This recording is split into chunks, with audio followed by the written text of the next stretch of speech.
Baik, dalam modul ajar kurikulum Merdeka Pendidikan Pancasila fase A SD kelas 2, yang pertama ada identitas modul. Penyusun Siska Oktaviona, instansi Madrasah Ibtidaiyah, tahun penyusun tahun 2023, jenjang sekolah SD atau MI, mata pelajaran pendidikan Pancasila, fase A kelas 2, bab bersikap jujur, submit 1, jujur dalam kehidupan sehari-hari. Alokasi waktu 1 kali pertemuan 2 kali 35 menit. Yang ke B ada kompetensi awal. Yang pertama, peserta didik dapat mengetahui makna serta manfaat bersikap jujur. Yang kedua, peserta didik dapat mengetahui akibat tidak jujur. Yang ke C ada profil pembelajaran Pancasila, yaitu beriman, bertakwa kepada Tuhan Yang Maha Esa dan berakhlak mulia. Yang kedua, berkebinekaan sosial. Yang ketiga, berpikir kritis. Yang keempat, mandiri. Dan yang kelima, kreatif. Selanjutnya yang D, sarana dan prasarana. Yang pertama, Google Meet dan Google Classroom.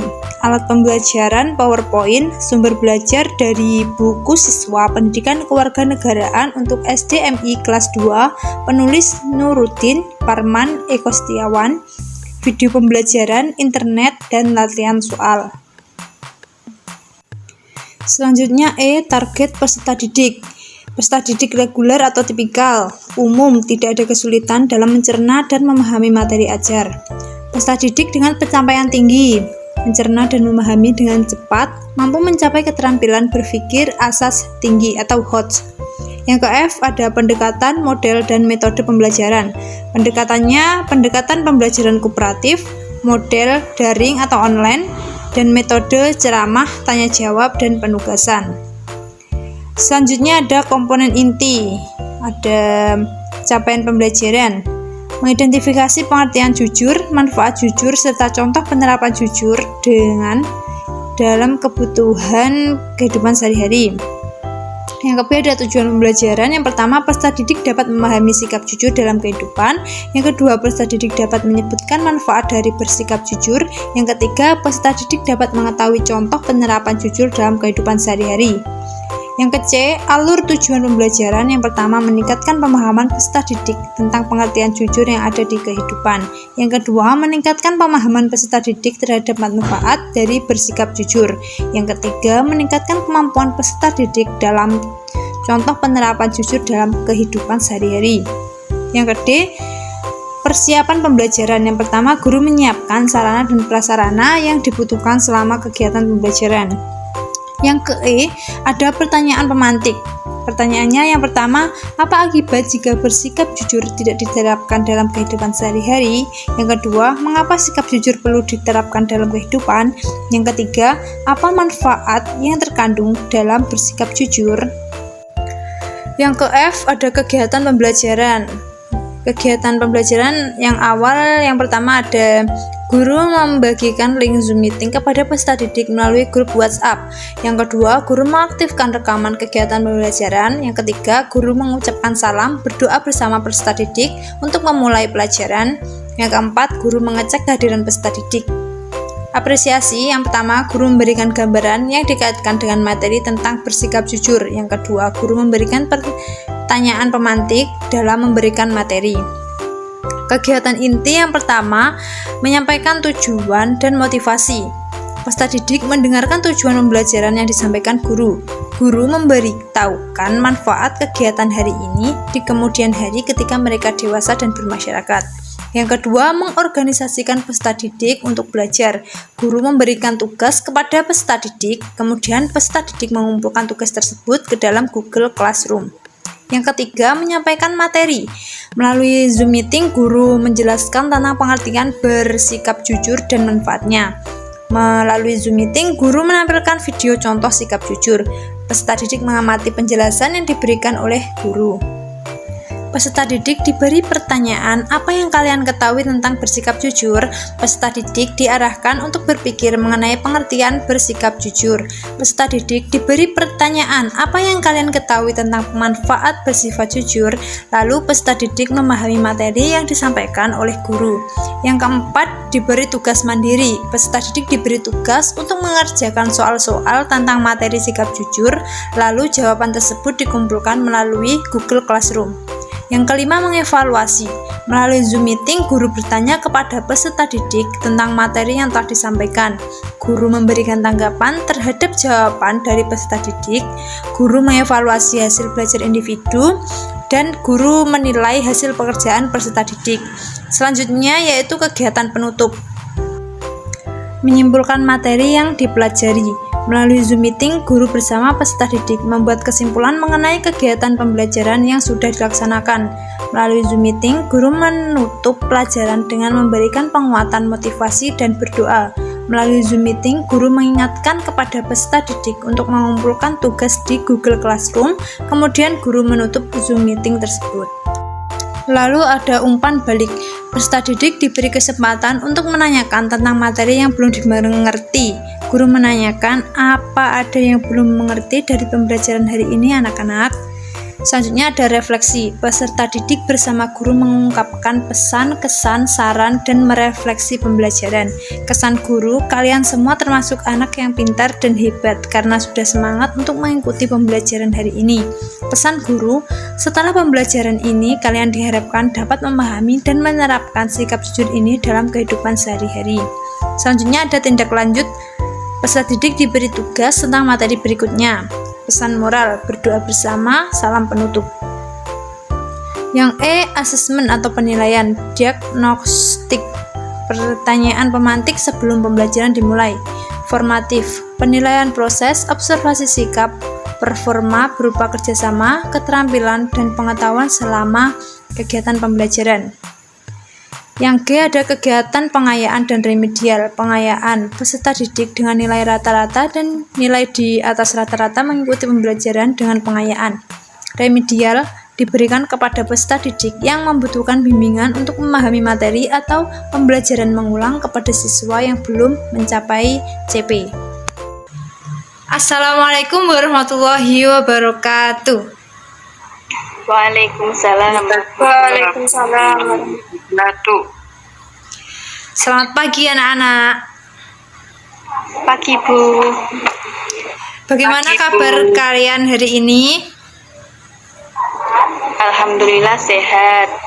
Sehat. Semangat, ayo semangat dong. Ketika ibu bilang apa kabar hari ini, kalian harus jawab alhamdulillah sehat, bugar, tambah pintar, Allahu Akbar. Bisa dimengerti? Diulangi Bu. Ketika ibu bilang apa kabar hari ini, kalian jawabnya alhamdulillah sehat, bugar, tambah pintar, Allahu Akbar. Kita sama-sama ya. Apa kabar hari ini anak-anak? Alhamdulillah sehat, bugar, tambah pintar, Allahu Akbar. Oke. Sebelum kita memulai pembelajaran pada pagi hari ini, marilah kita membuka dengan membaca basmalah bersama-sama. Bismillahirrahmanirrahim. Selanjutnya, apakah hari ini ada yang tidak masuk? Tidak ada Bu. Oke. Bu. Ya. Oke. Di sini Ibu akan menjelaskan materi mengenai bersikap jujur. Sebelum masuk ke dalam materi, Ibu akan menayangkan sebuah video. Kalian simak ya. Iya Bu.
Oke. Video tersebut adalah termasuk dari sikap jujur.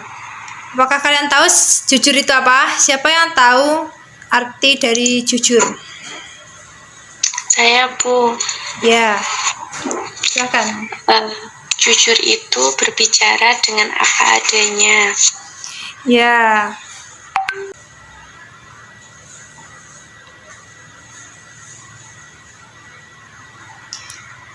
Ya, jujur adalah berani berkata yang sebenarnya atau berani berbuat tanpa menyembunyikan sesuatu atau berbohong. Jadi, jujur adalah sebuah perbuatan yang mulia dan patut dijadikan teladan dalam kehidupan kita sehari-hari. Jujur itu sikap. Jadi kejujuran itu kesesuaian sikap antara perkataan dan perbuatan. Jujur juga berarti menceritakan apa adanya. Jadi kita melakukan kesalahan atau kejahatan sekecil kesalahan atau kejahatan kecil, besar atau sepele, kita harus mengakuinya. Apapun itu resiko yang sudah kita perbuat. Selanjutnya ada contoh perilaku jujur. Contoh perilaku jujur di sekolah, siapa yang tahu?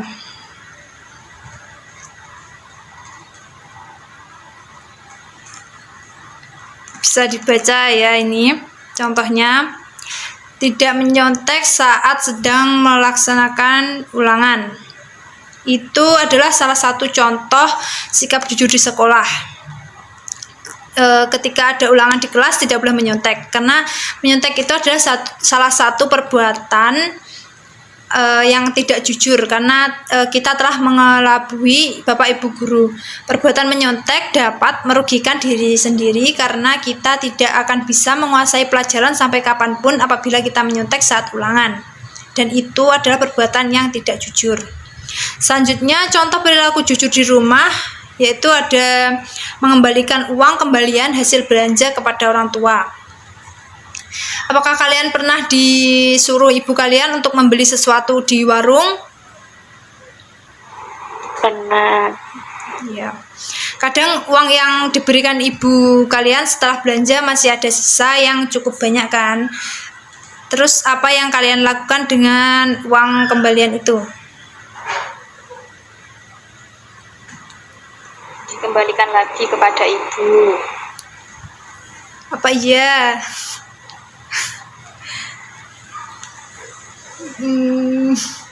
Oke.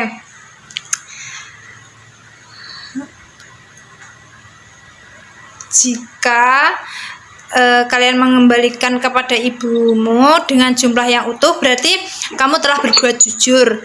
Jangan sampai uang kembalian tersebut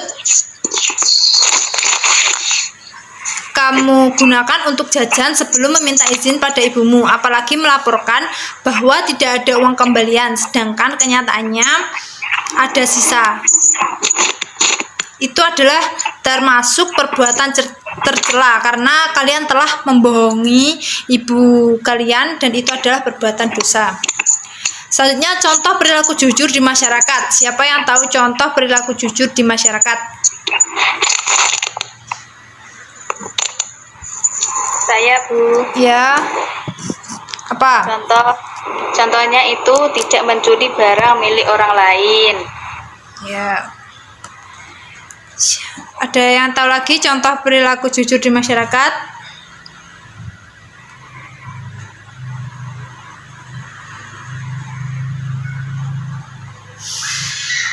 Oke, ya. Yang dikatakan Habibah tadi adalah contoh perbuatan jujur di masyarakat. Selanjutnya, manfaat bersikap jujur.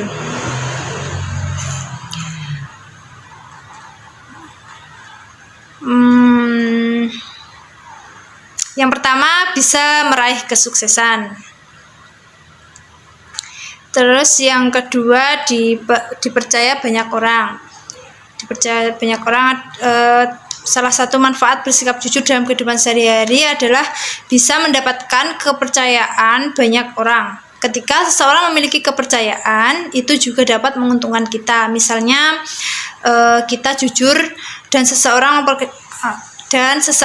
memperkerjakan kita. Dari sana kita mendapatkan pekerjaan dan makanan. Manfaat berperilaku jujur ini menunjukkan betapa positifnya berperilaku jujur pada orang lain. Terus yang ketiga, terhindar dari fitnah. Dan yang keempat, merasakan hidup damai. Selanjutnya, akibat tidak jujur. Kalau kita tidak jujur, kita akan tidak dipercaya lagi oleh orang. Dan yang kedua, dijauhi teman. Yang ketiga, tidak dibantu jika dalam kesulitan. Dari sini, apakah kalian bisa memahami apa yang telah Ibu jelaskan? Bisa, Bu. Bisa, Bu. Ya, terima kasih. Selanjutnya, Ibu ada tugas untuk kalian. Tugasnya ini, ditulis di buku tulis lalu dikirimkan melalui Google Classroom. Terakhir pengumpulannya nanti jam 12 siang. Bisa dimengerti?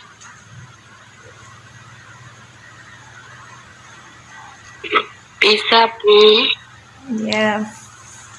Oke.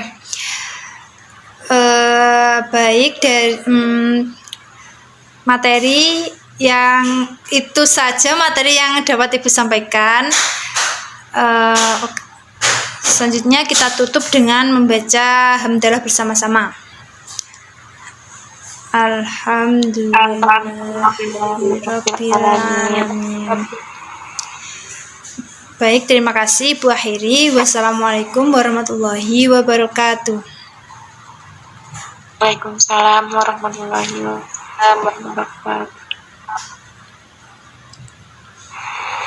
wabarakatuh. Selanjutnya yaitu analisis. Yang A, dalam video kali ini yaitu elemen-elemennya sudah lengkap. Kekurangan dari video micro teaching tadi yaitu kekurangan dari medianya, sulit berinteraksi karena terganggu oleh jaringan buruk dan anak-anak banyak yang tidak merespon. Dan untuk kelebihannya di sini saya menggunakan metode ceramah dan tanya jawab agar siswa lebih aktif dalam mengikuti pembelajaran serta memberikan video agar siswa tidak jenuh. Di sini saya juga menggunakan PPT dan gambar animasi untuk menarik perhatian siswa agar siswa bersemangat untuk menjawab pertanyaan yang saya berikan. Selanjutnya yaitu yang B, untuk pembelajaran micro teaching saya menggunakan teori psikologi behaviorisme atau perilaku, karena pada teori pembelajaran ini didasarkan pada gagasan bahwa semua perilaku diperoleh melalui pengondisian dan menggunakan teori kognitif yang berfokus pada keadaan internal seperti pemecahan masalah, pengambilan keputusan, pemikiran, dan perhatian. Yang C yaitu umpan balik dari sesi micro teaching ini, saya memperhatikan kritik konstruktif tentang kejelasan instruksi. Sebagai respon, saya meningkatkan penggunaan contoh konkret dan pertanyaan yang memandu agar siswa lebih terlibat. Yang terakhir yaitu yang D, dalam proses micro teaching pembelajaran ini, guru berperan penting dalam proses pembelajaran dalam kelas. Guru dituntut harus bisa mengajak peserta didik menjadi aktif, berpikir logis, kritis, dan mempunyai jiwa semangat dalam proses belajar mengajar. Selama sesi micro teaching, saya mengevaluasi aspek psikologis dengan memperhatikan respon emosional siswa terhadap materi. Secara sosial, saya memastikan inklusivitas dengan mengakomodasi berbagai gaya bahasa dan memberikan kesempatan bagi partisipasi semua siswa.